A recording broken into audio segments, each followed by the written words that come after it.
Dear brothers and sisters, may Allah subhanahu wa ta'ala allow us to be amongst those who have observed Ramadan and have all of their sins forgiven and all of their deeds accepted. And may Allah subhanahu wa ta'ala make us amongst those who, if Laylatul Qadr has passed us in these first 5 nights, that we observed it and that Allah overlook our shortcomings and that Allah write it down for us fully. And if it is still ahead of us, that Allah subhanahu wa ta'ala activate us towards it with the fullness of our sincerity and the fullness of our strength, and that Allah subhanahu wa ta'ala accept it. Allahumma ameen. I wanted to focus today, inshallah ta'ala, with the few moments that I have with you, on this idea of the effect that Laylatul Qadr has. And I'll explain why I want to talk about that for a moment, inshallah ta'ala. When it comes to Siyam, when it comes to fasting Ramadan, Imam ibn Hajar rahimahullah ta'ala mentions that the sign of an accepted Ramadan has a component of it that is a feeling, and a component of it that has a very observable impact in terms of your deeds. So when it comes to the feeling, the one who is pleased with the departure of Ramadan and the one who is distressed with its coming forward, that is a sign of a Ramadan that is not accepted by Allah subhanahu wa ta'ala. That if one Ramadan leaves, you are not sad over its departure, and when it comes, it makes you sad, you are sad of its arrival. That is a sign that you are refusing the gift of Allah subhanahu wa ta'ala, and you are not allowing Ramadan to penetrate your heart whatsoever. So that is the person whose fasting only is abandoning their food and drink for a month as an exercise, but spiritually speaking, there's no penetration. So that's the feeling of Ramadan. As for the effect, it's the consistency of your deeds. Not the consistency in the same portion, but the consistency of an increase in your deeds after Ramadan. So there's a feeling, and there is an impact, an observable impact. Did I quit the sins that I brought to me before Ramadan? كُتِبَ عَلَيْكُمُ الصِّيَامُ كَمَا كُتِبَ عَلَى الَّذِينَ مِنْ قَبْلِكُمْ لَعَلَّكُمْ تَتَّقُونَ. Fasting has been prescribed upon you the way it was prescribed on those who came before you, so that you may become more God conscious. That means leaving off sin. Did I quit the sins or not? Simple, observable, right? Or am I still doing the same sins? And then, did I increase in my good deeds or not? Right? And is there a consistent increase in those good deeds or not? Whether that is that I'm now going to have a more consistent output of Quran recitation or prayer or coming to the masjid or fasting or charity or righteousness and good character, what are the observable increases in my deeds? So it's a feeling and an effect. What about Laylatul Qadr? Right? Because the Prophet ﷺ put Ramadan, whoever fasts the month of Ramadan with faith and seeking the reward will have all of their previous sins forgiven. And then man qama Ramadan, whoever stands up at night praying the nights of Ramadan, Allah will forgive all of their sins. And then whoever observes Laylatul Qadr specifically, Allah subhanahu wa ta'ala will do away with everything that came before, so long as it was done with iman and ihtisab, faith and seeking the reward. So what is the impact? Well, the impact, the desired impact is very clear. خَيْرٌ مِّنْ أَلْفِ شَهْرٍ. It is greater than 1,000 months. I want the reward from Allah subhanahu wa ta'ala, right? So I'm striving for the jewel of this month, right? The prize of this month is Laylatul Qadr. Is there an impact and an effect beyond that though? Or is it just that I pushed myself and I hope I got it last night and the sunrise looked amazing? Alhamdulillah, I got it. Bismillah, let's do this again next year. Is that it? Or is there anything beyond that? SubhanAllah, I had the blessing of doing a program with Dr. Ratib al-Nabulsi, hafidhahullah ta'ala, and he was asked, when is Laylatul Qadr? When is Laylatul Qadr? Because we get asked every day, did you see the sunrise? What do you think? Do you think it was last night? The rooster was crowing, the dog wasn't barking. Do you think the rain, it looked right, it felt good, the moon? We start looking at signs, some of them based in the sunnah, right, about the signs. But the Prophet ﷺ never abandoned the masjid after the 23rd night or the 25th night and said, it looked like it was last night, Assalamu alaikum, see you all next year. It didn't happen. But he was asked this question, when is Laylatul Qadr? And he said, when the qadr of Allah is greater in your heart. When the estimation of Allah subhanahu wa ta'ala has become greater in your heart. Laylatul Qadr is an increase. It's an increase in Allah's reward, an increase in the angels that come down. It is the night of power, it is the night of decree. It has so many rich meanings. But when the estimation of Allah has grown in your heart, then that is a sign that you have observed and caught Laylatul Qadr. Now let's talk about that for a moment, bidnillahi ta'ala. If you have been staying up all night when you hear the Fajr Adhan, and some of us throughout the year never hear the Fajr Adhan in the masjid except in Ramadan. Like we will never catch the Fajr adhan in the masjid, except maybe in Ramadan in these last 10 nights, because we're staying up all night. And so you're hearing, as-salatu khayrun min an-nawm. Prayer is better than sleep. And the ulama mention here, the scholars mention here, that every other adhan, hayya al-falah, come to success, because it is likely that you are doing something else during the other 4 prayers that you think will bring you a sense of success and happiness, and Allah says, hayya al-falah, come instead to success. This is true success. But for Fajr, most likely, throughout the year, you're just sleeping. Your struggle is that, is salah worth it enough for me to get out of bed right now and to push myself? And so that added push, salah, prayer is better than sleep, prayer is better than sleep. And what do you repeat? As-salatu khayrun min an-nawm. You repeat it as you're getting up, right? Hayya ala-salah, hayya ala-falah. You repeat, la hawla wa la quwwata illa billah. Remind yourself of the power and treasures of God. But when you hear as-salatu khayrun min an-nawm, indeed, as-salatu khayrun min an-nawm. And subhanAllah, it strikes you differently when you've been up all night, right? Because it's like you're craving sleep at that point. You're sleep deprived. You're waiting for Fajr to come in to try to sneak in some sleep. And you're hearing as-salatu khayrun min an-nawm. And you might think to yourself at that moment, subhanAllah, what did I put forth for Allah subhanahu wa ta'ala? And this is what the subject of this is. Allah subhanahu wa ta'ala mentions in admonishing the disbelievers, وَمَا قَدَرُ اللَّهَ حَقَّ قَدْرِهِ. They did not give Allah His due estimation. And what is that? When they would ask these questions about particularly the creation of Allah. How can Allah control the heavens and the earth?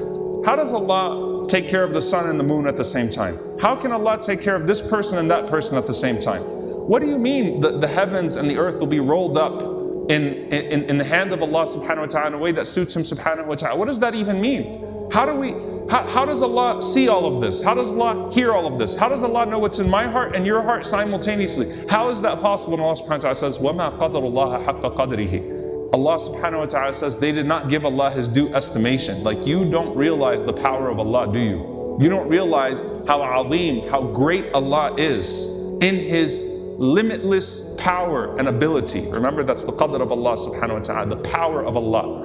And Allah subhanahu wa ta'ala mentions the heavens and the earth rolled up. As Ibn Abbas radiallahu ta'ala anhu, he commented on this ayah. He said that the heavens and the earth in the palm of Ar-Rahman, in the palm of the Most Merciful, in a way that suits His Majesty, is like a mustard seed in one of yours. Remember, we were talking about how the Prophet ﷺ said the kursi, the footstool to the arsh, to the throne, is like a ring thrown in the desert. These are all analogies for us to just understand. You can't understand how great it is. They don't understand it, do they? The one who created us all with a customized plan, planning all of our affairs. Nothing happens to us or for us except by His permission. Not even a movement or a thought or a look, nothing, a heartbeat. The one who did all of that will resurrect it all without any deficiency. So that's the foundation. And then you go on to the other level of that. Allah subhanahu wa ta'ala mentions to us that on the Day of Judgment, when Allah subhanahu wa ta'ala sets up the mawazeen, the scales, and if you were to put the heavens and the earth in the scales, in the mawazeen, then it would fit them and it would weigh them. It would fit them and it would weigh them. It would fit them physically and it would weigh every detail of them. SubhanAllah. And the Prophet ﷺ said that there are angels that have been created. Every single part of the heavens is occupied by an angel that is either in a place of standing or a place of ruku', a place of bowing, or a place of sujood, or a place of prostration. And on the Day of Judgment, all they're doing is doing tasbih. Can you imagine? They've been created and all they do is tasbih. They glorify their Lord. They don't do anything else. Every part of the heavens. Can you imagine? SubhanAllah, we have no idea how vast the heavens are, how vast the galaxy are, how vast the observable is. What then of that which is not even observable? We're constantly trying to discover more. Prophet ﷺ said, not even a handspan of 4 fingers is there not an angel that is just saying Subhanallah, Subhana Rabbi al-A'la, Subhana Rabbi al-Azim, Subhana Rabbi al-A'la, Subhana Rabbi al-Azim. Glory be to my Lord the Exalted, glory be to my Lord the Most High. And the Prophet ﷺ said that on the Day of Judgment, Allah subhanahu wa ta'ala sets up the scales and He commands them to raise their heads. They didn't do sujood for a night. They did sujood for an existence. The entire time, prostration, Subhana Rabbi al-A'la. And they look up And the first thing that they say is, Subhanaka ma abadnaka haqqa ibadatik. Glory be to you, we did not worship you as much as you deserve or you have the right to be worshipped. Think about that for a moment. Not a night, not even 80 years. From the time they were created to the time of the Day of Judgment. Nothing but tasbih, glorifying the greatness of Allah. And on the Day of Judgment, now you can raise your head. Subhanaka ma abadnaka haqqa ibadatik. I didn't do enough. You should have been worshipped more. You deserve more than this, but this is all that I could physically have given you. Now the angels never got distracted by food and drink and intimacy because they don't do that in Ramadan or outside of Ramadan. They never got distracted by choice. They're not like human beings. All they do is worship Allah. And that's all they can say on the Day of Judgment when they see the greatness of Allah subhanahu wa ta'ala. We didn't do enough. So dear brothers and sisters, what is the point of this for us in terms of a feeling and an impact of Laylatul Qadr in particular? There are three things that the ulama mention in terms of understanding, having a greater qadr of Allah in your heart, a greater estimation of Allah in your heart. Three of them. Number one, Allah is worth a greater sacrifice. A greater sacrifice. I was tired. I'm sleep deprived. I'm hungry. I'm thirsty. It's hard, right? Sometimes it gets difficult. I feel the pain of that sacrifice. Well, Allah is worth a greater sacrifice. So the next time you're pulled between the voice of righteousness and the voice of wickedness, when you're prompted by the angel that prompts you to do good and the shaitan that prompts you to do evil, which voice are you going to listen to? Allah is worth a greater sacrifice from me. So you know what? Allah is worth less sleep. Allah is worth more sacrifice. Allah is worth the pain of sin. Allah is worth the pain of blame. Allah is worth all of these things, a greater sacrifice. That's number one. The second thing that the ulama mention is that Allah is worth a greater share. What does that mean? A greater share of your wasa'il, your means to reach Him. It starts off with the faculties that Allah has given you of hearing. Allah is worth a greater portion of what I listen to. Allah is worth a greater portion of what I look at. Allah is worth a greater portion of my thoughts, of my contemplation, my fu'ad, what occupies my heart. Allah is worth a greater portion of a greater share of that. So it starts with that. Then they say, Allah is worth a greater portion of my time. Because time is a means to reach Allah. Allah is worth a greater portion of my wealth. Charity is better than what I spend for my own desires in this life. What I spend upon the poor and the oppressed for the sake of Allah subhanahu wa ta'ala. What I spend upon righteousness. What you have disappears, but what is with Allah subhanahu wa ta'ala remains forever. It's worth more of my wealth. And so there's an observable increase. This is the observable part. An observable increase in the share that you're now going to allocate of your speech, of your listening, of your sight, of your time, of your thinking, of your thought, and then of your wealth, of your efforts, of your deeds for Allah. A greater share. And the last thing, a greater hope in Allah subhanahu wa ta'ala. What do you want from Allah? You know, when someone makes dua to Allah and there's a doubt, can He really answer me? You didn't give Allah His due estimation. When someone is pulled, you know, I don't know if, am I going to really realize like His Jannah and what Allah is promising, is it really going to be there and is it really going to be all worth it? مَا قَدَرُ اللَّهَ حَقَّ قَدْرِهِ. You did not give Allah His due estimation. When a person seeks forgiveness from Allah subhanahu wa ta'ala, they say, I don't know if Allah is going to forgive me or not. You know, I have some really big sins that I've committed. مَا قَدَرُ اللَّهَ حَقَّ قَدْرِهِ. You're not giving Allah His due credit. You're not giving Allah His proper estimation. All of that means a greater hope in Allah, increasing your hope in Allah. When you diminish your hope in Allah, what you are really doing is you are suggesting a deficiency on His part subhanahu wa ta'ala. And Allah subhanahu wa ta'ala has no deficiency. And so dear brothers and sisters, with Laylatul Qadr in particular, if Allah increases the estimation, the qadr of Allah, the power of Allah in our hearts, the share of Allah in our hearts, that is a sign of an accepted Laylatul Qadr. If I was to ask you to describe the feeling of sitting in a place where the book of Allah is being recited, the Quran is being recited, even if you don't understand every word that is being recited, and people are gathered and they are all focused on listening to an explanation of the book of Allah or an explanation of a hadith of the Prophet sallallahu alaihi wasallam, and it's 1 or 2 a.m. in the masjid in Ramadan, and there's a stillness that overcomes everyone. There's a complete stillness. I want you for a moment to first appreciate how incredible and how beautiful that is, and how that cannot be found anywhere but in these masajid in these last 10 nights of Ramadan. When people are gathered together, and it's one of those things that you have to experience it to be able to understand it. And it's also unlike any other religious experience that you will find conveyed through any other philosophy. You know, many times when you talk about the feeling of heightened religiosity, it's supposed to reflect in an out-of-body experience of sorts. Something's supposed to happen to you to where you start shaking and you feel something happening to you that's different, that actually drives you to a heightened, almost unnatural emotion. But when you're sitting in a masjid, remembering Allah subhanahu wa ta'ala in Ramadan, or hearing Allah being remembered, there's a stillness. It's all around us.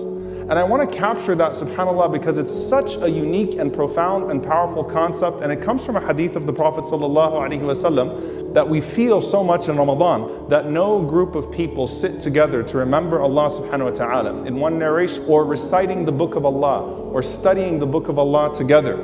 No group of people sit together to remember Allah, to read His book, or to listen to His book being recited, or to study His book, except that the angels surround them. And when the angels surround them, what happens? The Prophet ﷺ said, Rahmah, mercy descends upon them. You're sitting and the angels start to surround you. You can't see them, but you know that their wings are surrounding you from here all the way up to Allah subhanahu wa ta'ala. And this is present especially on the day of Jum'ah. And Rahmah, mercy descends upon them. What is that speaking about? That is speaking about the forgiveness of Allah subhanahu wa ta'ala. It is nothing but forgiveness. How many people are forgiven on Laylatul Qadr? How many people are forgiven in the month of Ramadan? How much mercy is descending upon us in the month of Ramadan? And one of the things that allows for mercy to descend upon us is the lack of the barrier of sin. So people are naturally in their best state, and so rahmah is descending upon them, and the angels are capturing that, and they're bringing down those declarations of forgiveness, those declarations of mercy as they are descending upon us. But there's one part of this where it speaks to an internal reality. So you have the angels surrounding with their wings, and then the mercy and the forgiveness descending upon you, and then tranquility, peace descends into their hearts. So the internal reality is that something soaks inside of you that is referred to as as-sakina, stillness, tranquility, peace. And then Allah subhanahu wa ta'ala mentions you to those that are with Him. May Allah subhanahu wa ta'ala make us amongst those people. God boasts about you to His highest angels and says, look at this person sitting in a masjid at 1 a.m., at 2 a.m., at 3 a.m., standing up and praying and remembering me. And as you are soaking in something, something's happening inside of you, you're feeling something inside of you, Allah is talking about you in a gathering that you one day hope to physically be present in as well.